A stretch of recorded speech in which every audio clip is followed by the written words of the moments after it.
بسرعه على الوحده، اكثر حاجات بنتلخبط فيها. لو جيت قلت لك في الاول من هو اتخذ نبته من ضمن الحدود، هيبقى مين؟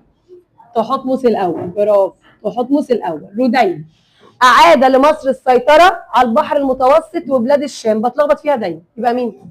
برافو، رمسيس الثاني. صفاء قام بالحمله ال17 على كوش. تحتمس الثالث قلت عمل ال16 على اسيا وال17 على كوش. يلا يا سل، اشهر ملكات مصر؟ حتشبسوت. حيدي اللي بعدها. قام بحمله على فينيقيا لبسط النفوذ. احمس، وكون ايه؟ امبراطوريه كبيره.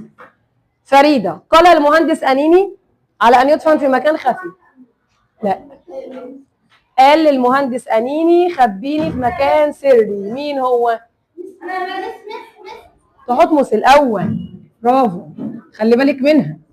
توت عنخ امون ده شهرة مقبرته، هو ما قالش لحد خبيني ولا حاجه. قام بتاسيس رماس معبد ابيدوس، هو اللي اسس مش كمل. مين اللي اسس معبد ابيدوس؟ لا، ابوه كان اسمه ايه؟ سيتي الاول. برافو، سيتي الاول. طيب مريم قام بتقريب ابناء اسيا منه. مين اللي قرب ابناء اسيا منه؟ تحتمس الثالث. برافو، تحتمس الثالث. طيب ايسل اول بناء حجري في التاريخ. هرم زوسر المدرج. برافو، هرم زوسر المدرج. الايه؟ لا، ما اسموش الملك زوسر، ما بقولكش الشخص، بقول لك هرم مين اللي اول بناء، يبقى هرم زوسر يا الهرم المدرج. اكتبي صح. اتخذ فكره نقعد ثواني. اتخذ فكره التحنيط يا ايسل. مين هم؟ امراء مين؟ الكونغو. برافو. يلا يا سميه، اسس الاسره الخمسه وابن الاله رع.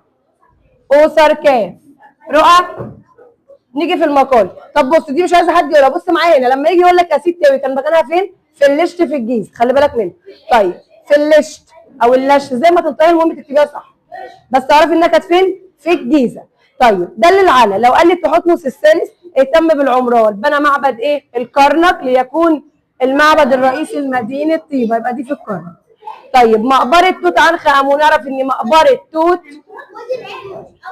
طب ما انا كاتبه التاني. تحتمس الاول اهتم بالعمران، انا كاتبه الثالث اهو الاول. غلطه معلش. تحتمس الاول اهتم بمين؟ بالعمران، فما انا بعمل مين؟ الكرنك. طيب مقبره توت كانت في وادي الملوك، بيجي يلخبطني يقول لي في الجيزه، اقول له غلط. فين؟ في الاقصر. تاني في البر الغربي. فين؟ برافو، في الاقصر. يبقى تاني مقبره توت في وادي الملوك في البر الغربي بالاقصر. طب نيجي المقالب اللي بتلخبط فيه. بما تفسر تسنيم ان تحتمس الثالث بسياسه تسامح مع امراء اسيا. بقول ليه مش دل. ليه هو كان بيسامح امراء اسيا؟ حد عارف الاجابه؟ عشان يحافظ على ايه؟ برافو، برافو، عشان يحافظ على الامبراطوريه المصريه. يبقى الحفاظ على الامبراطوريه المصريه. طب لو قلبت السؤال وقلت يا رودين دلل، هقول له ان هو عمل ايه؟ قربهم منه وعلمهم الولاء والانتماء لمين؟ لمصر، عشان يكونوا من ايه؟ من اتباعه. طب دلل على تحتمس الثالث عمل توسعات في اسيا وافريقيا، محفظه لك اول ما تحتمس الثالث اول توسع، اقول له عمل ايه؟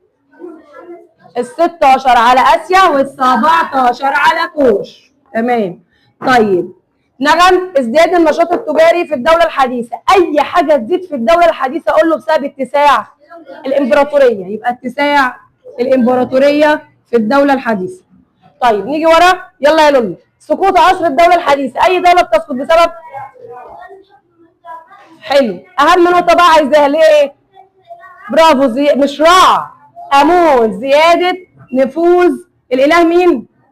امون. وقلنا ضعف الخلفاء والصراعات بين الامراء او المماليك. طب ايه النتيجه على حاجه سنفر الخشب الارض؟ دايما متعودين هو ليه بعت رحله فبنقول له الخشب الارض. انا عكس لك هنا السؤال، ايه النتيجه على انه عايز الخشب؟ هقول له ايه؟ ارسل 40 سفينه لفينيقيا. تاني، ارسل 40 سفينه لفينيقيا. طيب بص السؤال ده. بما تفسر ازدهار الادب والفنون في عصر الدوله الوسطى. الادب والفنون ازدهروا في الوسطى بسبب زياده انتاج الايه؟ الادب، زي الرسم ومين؟ والنحت. برافو. طب عرف نصوص الاهرام. هي نقوش دينيه كتبت بالكتابه الهيروغليفيه على جدران الاهرامات الداخليه. برافو. طب يعني امبراطوريه؟ دوله كبيره تسيطر على اقاليم وشعوب بفضل ده تحت اداره قويه. برافو، سقفه كبيره ليكم.